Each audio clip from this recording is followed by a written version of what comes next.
Branch express courier private limited. Domestic international cargo. உங்கள் இல்லம் தேடி வந்து கொரியர் புக்கிங் டெலிவரி செய்து தரப்படும்.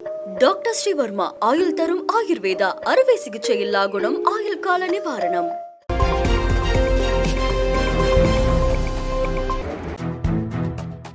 இலங்கை கடற்படையினரால் கைது செய்யப்பட்ட மீனவர்களை விடுதலை செய்ய நடவடிக்கை எடுக்கும்படி முதலமைச்சர் மு க ஸ்டாலின் வெளியுறவுத்துறை அமைச்சர் ஜெய்சங்கருக்கு கடிதம் எழுதியுள்ளார். 2025ஆம் ஆண்டில் கடந்த 2 மாதங்களில் இலங்கை கடற்படை தமிழக மீனவர்கள் கைது செய்யப்படுவதும் அவர்களது படகுகள் பறிமுதல் செய்யப்படுவதும் இது 9வது முறை என்றும் இதுவரை 227 படகுகள் பறிமுதல் செய்யப்பட்டு 107 மீனவர்கள் கைது செய்யப்பட்டுள்ளதாகவும் முதலமைச்சர் குறிப்பிட்டுள்ளார். மீனவர்கள் நீண்ட நாள் சிறையில் வைக்கப்படுவதுடன் அவர்களுக்கு அதிக தொகை அபராதமாக வசூலிக்கப்படுவதாகவும் சிறைவாசம் மற்றும் அபராதம் காரணமாக மீனவர்கள் தங்கள் வாழ்வாதாரத்தை இழந்து பொருளாதார பாதிப்புக்கு ஆளாகி உள்ளதாகவும் முதலமைச்சர் மு க ஸ்டாலின் சுட்டிக்காட்டியுள்ளார்.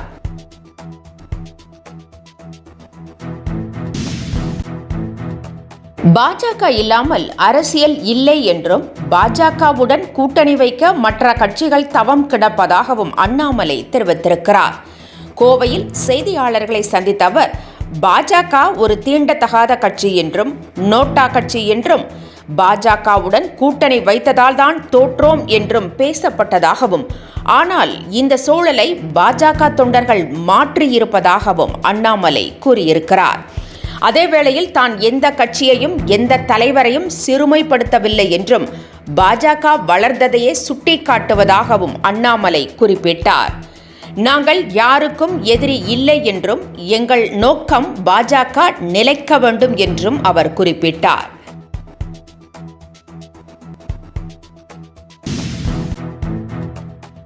மனிதநேயம், சகோதரத்துவத்தை பின்பற்றுவோம் என சென்னையில் தமிழக வெற்றிக் கழகம் சார்பில் நடைபெற்ற இஃப்தார் நோன்பு நிகழ்ச்சியில் பேசிய விஜய் தெரிவித்தார். சென்னை ராயப்பேட்டையில் உள்ள YMCA மைதானத்தில் தமிழக வெற்றிக் கழகத்தின் சார்பில் நேற்று இஃப்தார் நோன்பு திறப்பு நிகழ்ச்சி நடைபெற்றது. இதில் விஜய் கலந்து கொண்டு உரை நிகழ்த்தினார். மனிதநேயம், சகோதரத்துவத்தை பின்பற்றுவோம் என்றும் மாமனிதர் நபிகள் நாயகத்தின் வாழ்க்கையை பின்பற்றுவோம் என பேசிய அவர் நிகழ்ச்சி முடிந்ததும் திறந்த வேனில் நின்றபடி நிகழ்ச்சியில் கலந்து கொண்டவர்களை பார்த்து கையசைத்தபடி சென்றார். முன்னதாக நோன்பை திறந்து வைத்த விஜய் கஞ்சி அருந்தி தொழுகையும் நடத்தினார்.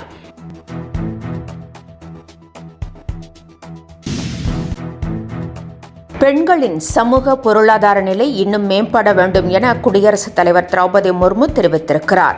உலக மகளிர் தினம் இன்று கொண்டாடப்படுவதை ஒட்டி அவர் தெரிவித்துள்ள வாழ்த்துச் செய்தியில் அனைத்து சகோதரிகள் மற்றும் மகள்களுக்கு தனது இதயம் கனிந்த வாழ்த்துக்களை தெரிவித்துக் கொள்வதாக குறிப்பிட்டுள்ளார். பெண்ணின் சாதனைகள் மற்றும் சமூகத்திற்கு அவர்கள் அளித்த தனித்துவ பங்களிப்பை கௌரவிக்கும் வகையில் சர்வதேச மகளிர் தினம் அமைந்திருப்பதாக குடியரசுத் தலைவர் குறிப்பிட்டுள்ளார். நம்முடைய குடும்பம், சமூகம் மற்றும் நாட்டிற்கும் பெண்களே அடித்தளமாக இருப்பதாகவும் இன்னல்கள், சவால்களை எதிர்கொண்ட போது பல்வேறு துறைகளில் தங்களுடைய அடையாளங்களை அவர்கள் பதித்து வெற்றி கண்டிருப்பதாகவும் குடியரசுத் தலைவர் பெண்களுக்கு புகழாரம் சூட்டியுள்ளார்.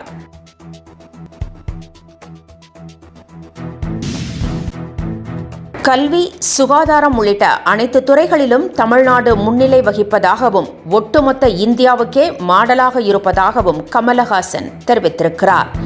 சென்னை கொளத்தூரில் முதலமைச்சர் மு க ஸ்டாலினின் பிறந்தநாள் நிகழ்ச்சி நடைபெற்றது. இதில் பேசிய கமலஹாசன் துணை முதலமைச்சர் உதயநிதி ஸ்டாலின் முன்னெடுப்புகளால் தமிழ்நாட்டு இளைஞர்கள் விளையாட்டுத் துறையில் பதக்கங்களை குவித்து வருவதாக கூறினார். மத்திய அரசு மாநிலங்களின் உரிமைகளை பறிக்கும் போதெல்லாம் தெற்கிலிருந்து ஓங்கி ஒலிக்கும் உறுதியான குரல்களில் முதலமைச்சர் மு க ஸ்டாலினின் குரல் சிறப்பான குரலாக இருப்பதாகவும் கமலஹாசன் கூறினார். தமிழ் மொழியையும் பண்பாட்டையும் போற்றி பாதுகாக்கும் அருட்பணியில் தன்னை தளராது ஈடுபடுத்திக் கொண்டிருக்கும் முதலமைச்சர் நீடூழி வாழ வேண்டும் என கமலஹாசன் வாழ்த்தினார்.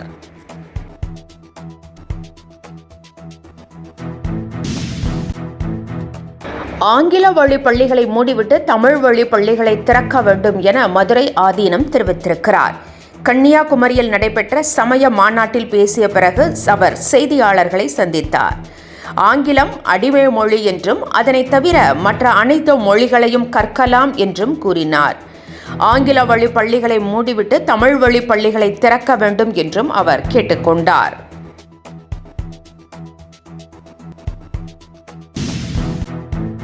மேற்கத்திய பாரம்பரிய சிம்பனி இசை நிகழ்ச்சியை இளையராஜா இன்று லண்டனில் நிகழ்த்துகிறார்.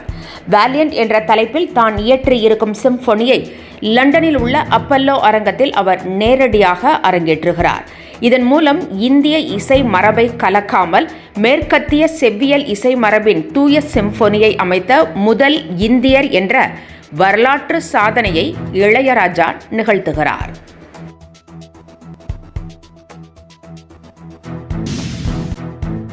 பத்திரப்பதிவு அலுவலகங்கள் இன்று திறந்திருக்கும் என அரசு அறிவித்திருக்கிறது.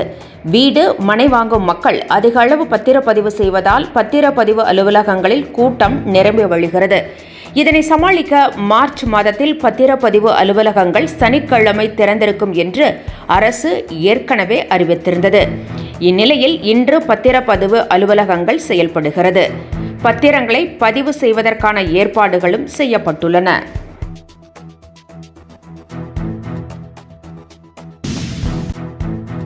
உலக மகளிர் தினத்தை ஒட்டி மகளிர் உரிமை தொகை 1000 ரூபாய் இன்று வரவு வைக்கப்படுகிறது. மகளிருக்கு உரிமை தொகையாக 1000 ரூபாயை மாதந்தோறும் தமிழக அரசு வழங்கி வருகிறது. இந்த தொகை மாதந்தோறும் 15ஆம் தேதி வரவு வைக்கப்படுகிறது. இம்மாதம் முன்கூட்டியே இன்று மகளிர் தினத்தன்று 1000 ரூபாய் உரிமை தொகை வரவு வைக்கப்படுகிறது. இன்று மதியத்திற்குள் 1000 ரூபாய் கிடைக்கும் என்று எதிர்பார்க்கப்படுகிறது.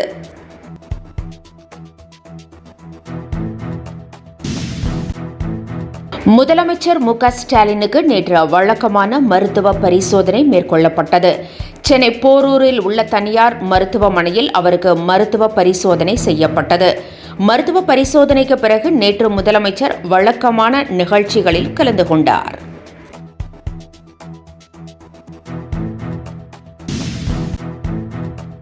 உடல் பருமன் என்ற பெரிய ஆபத்தை இந்தியர்கள் எதிர்கொண்டிருப்பதாக பிரதமர் நரேந்திர மோடி எச்சரித்திருக்கிறார். 2050ஆம் ஆண்டுக்குள் 44 கோடி மக்கள் உடல் பருமனால் பாதிக்கப்படுவார்கள் என்ற அறிக்கையை பிரதமர் சுட்டிக்காட்டியுள்ளார். அனைத்து வியாதிகளுக்கும் மூல காரணமாக உடல் பருமன் உள்ளதாகவும், எனவே சமையல் எண்ணெய் பயன்படுத்துவதை 10% குறைக்க இந்தியர்கள் உறுதிமொழி எடுக்க வேண்டும் என்றும் அவர் அறிவுறுத்தியிருக்கிறார்.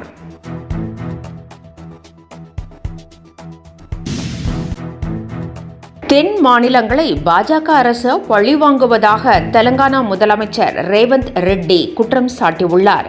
கடந்த மக்களவைத் தேர்தலில் தென் மாநிலங்களில் பாஜக வெறும் 29 தொகுதிகளை மட்டுமே வென்றதால் இப்படி செய்வதாகவும் அவர் குறிப்பிட்டுள்ளார்.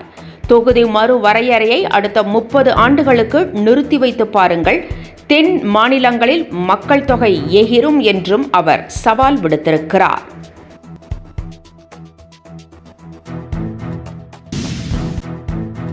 மகளிர் தினத்தை ஒட்டி பிரதமர் நரேந்திர மோடி தனது சமூக வலைதள கணக்குகளை மகளிரிடம் இன்று ஒப்படைக்கிறார். இந்த அறிவிப்பை பிரதமர் நரேந்திர மோடி ஏற்கனவே வெளியிட்டிருந்தார்.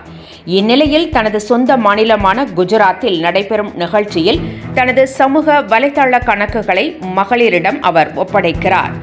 இந்நிகழ்ச்சியின் போது பிரதமரின் பாதுகாப்பில் முழுக்க பெண் கமாண்டோக்களே ஈடுபடுவார்கள் என்பது சிறப்பாகும்.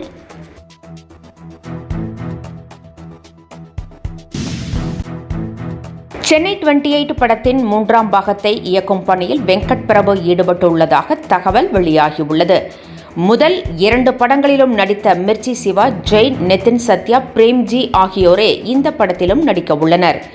எந்த எதிர்பார்ப்பும் இல்லாமல் கடந்த 2007ஆம் ஆண்டு வெளியான இந்த படத்தின் முதல் பாகம் மெகா வெற்றியடைந்த நிலையில் 2வது பாகம் கடந்த 2016ஆம் ஆண்டு வெளியானது. Branch express courier private limited domestic international cargo உங்கள் இல்லம் தேடி வந்து கொரியர் புக்கிங் டெலிவரி செய்து தரப்படும். டாக்டர் ஸ்ரீவர்மா ஆயுள் தரும் ஆயுர்வேதா அறுவை சிகிச்சை இல்லா குணம் ஆயுள் கால நிவாரணம். என்றும் உங்களுடன் மை இந்தியா. முக்கிய செய்திகளை உடனுக்குடன் தெரிந்து கொள்ள சப்ஸ்கிரைப் பண்ணுங்க, பெல் பட்டனை பிரஸ் பண்ணுங்க. என்றும் உங்களுடன் மை இந்தியா.